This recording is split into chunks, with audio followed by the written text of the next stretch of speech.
Como decíamos, los hechos ocurrieron de la manera siguiente.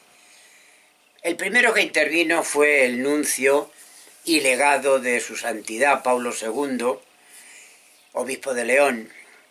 que actuaba con plenos poderes del Papa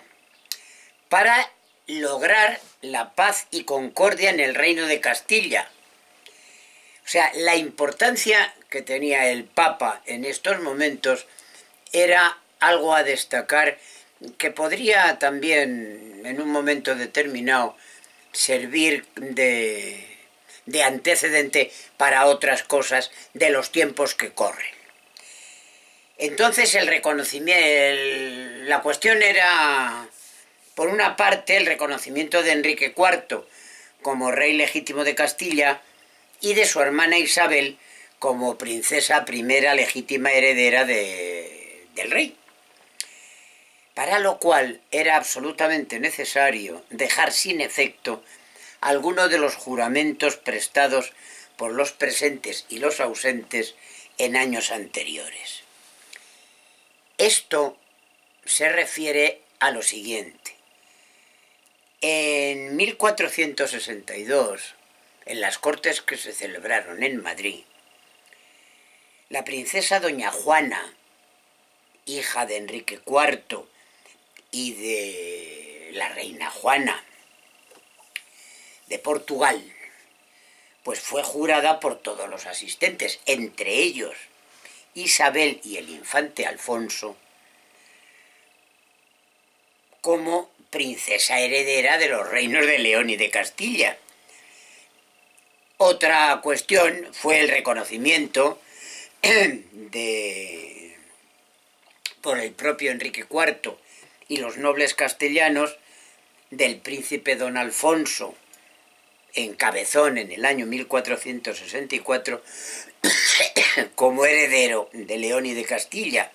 o la propia proclamación del rey que se hizo en Ávila en 1465 por los nobles castellanos, destronando al propio Enrique IV. Pero eso es, digamos, si hace falta, se analizará en otro momento. Entonces, a continuación, pues la infanta Isabel y todos los presentes prestaron obediencia a Enrique IV y le juraron como su rey y señor natural, el cual delegó en el consejero real, el doctor Garcilope de Madrid, para que recibiera esa pleitesía y además perdonando a todos los presentes sus juramentos anteriores. A continuación, la infanta Isabel y todos los presentes pues prestaron obediencia a Enrique IV y le juraron como su rey y señor natural. Entonces, ya Enrique IV, seguido de los altos eclesiásticos y de los nobles castellanos presentes, nombró y tituló a la infanta Isabel princesa primogénita e legítima heredera de León y de Castilla. Este nombramiento pues fue seguido del juramento prestado sobre los santos evangelios y, por supuesto,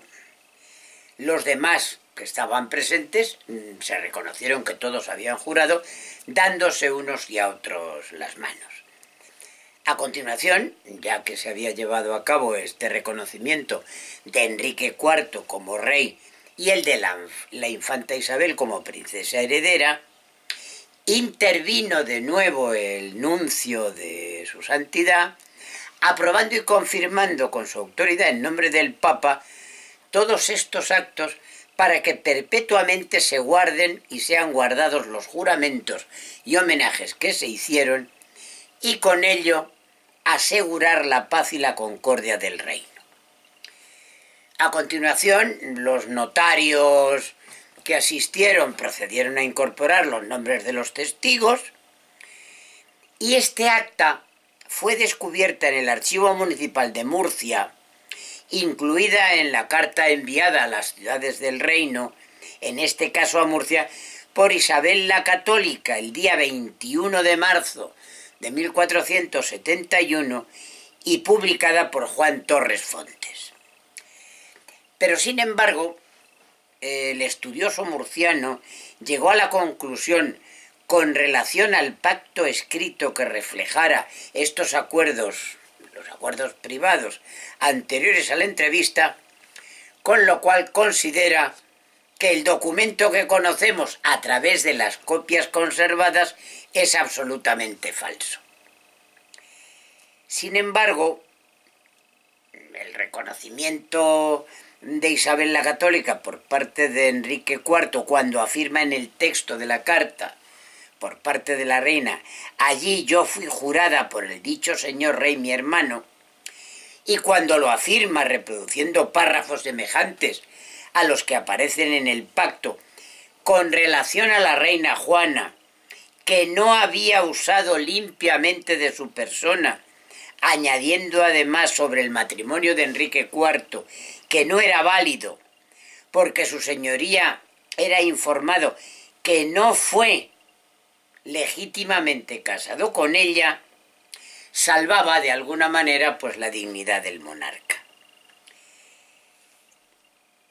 La argumentación que emplea la reina con relación a su matrimonio con Fernando de Aragón, alegando como en Guisando se había reconocido ninguna cosa contra mi voluntad. Y por último, la coincidencia cuando se mencionan a los fiadores y garantes de lo acordado por el maestre de Santiago, el arzobispo de Telodio y el conde de Plasencia, como en el texto de los pactos de Guisando. Efectivamente,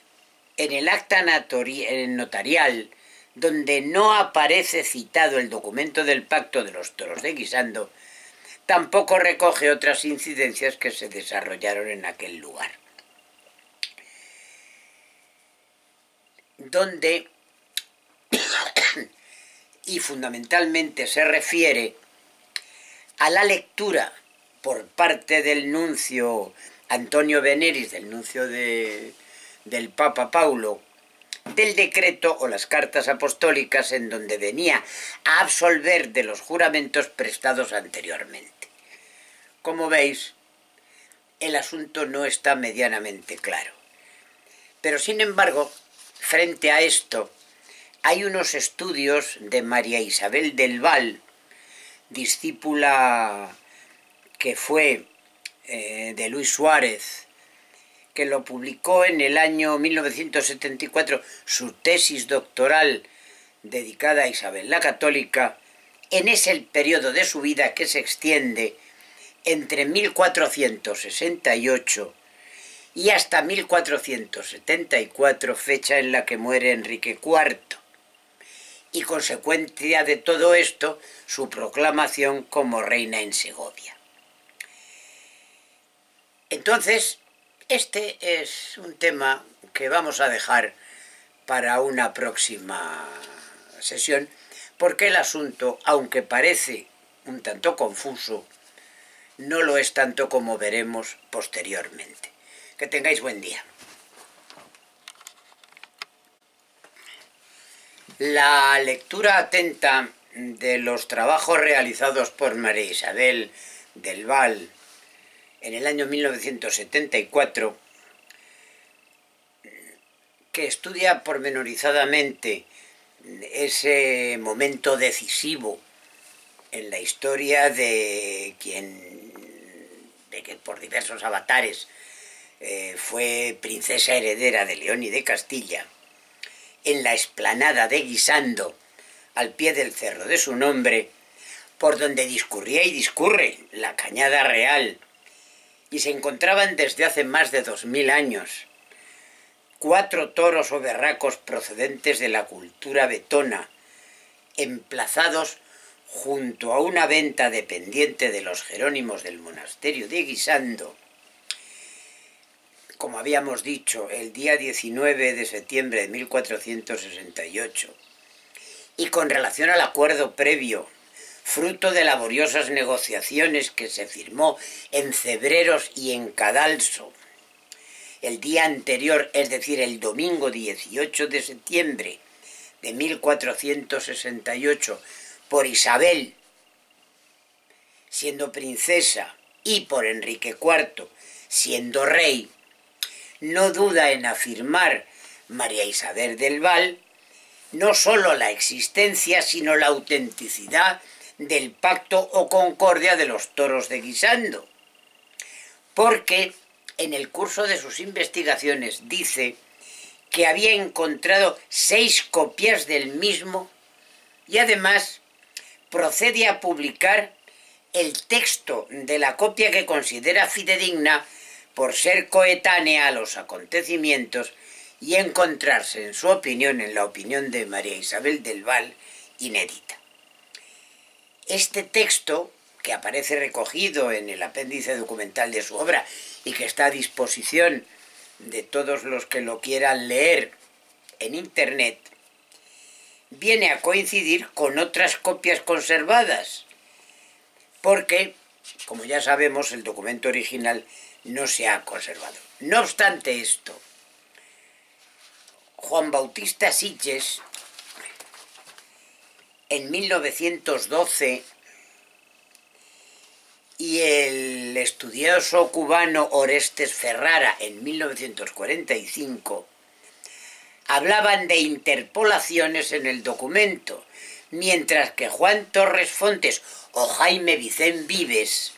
este último en su obra póstuma publicada en 1962, lo consideran una falsificación en todo o en parte. Por otra parte, el insigne medievalista y académico Luis Suárez Fernández, que ha dedicado su vida a estudiar la Baja Edad Media y en particular el siglo XV, que ha publicado biografías dedicadas a Isabel la Católica y a Enrique IV, considera esclarecido,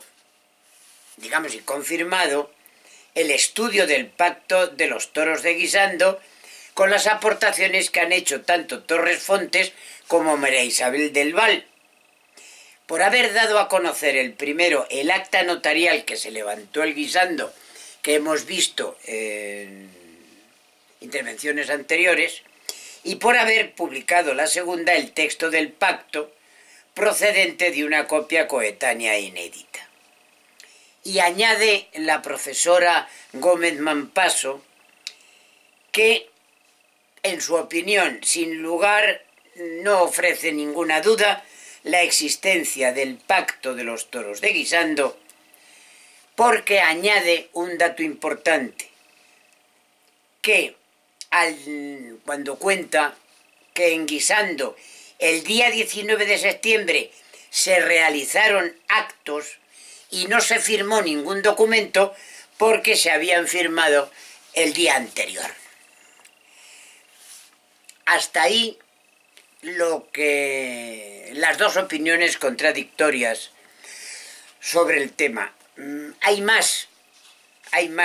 que lo pondremos de manifiesto en futuras ocasiones.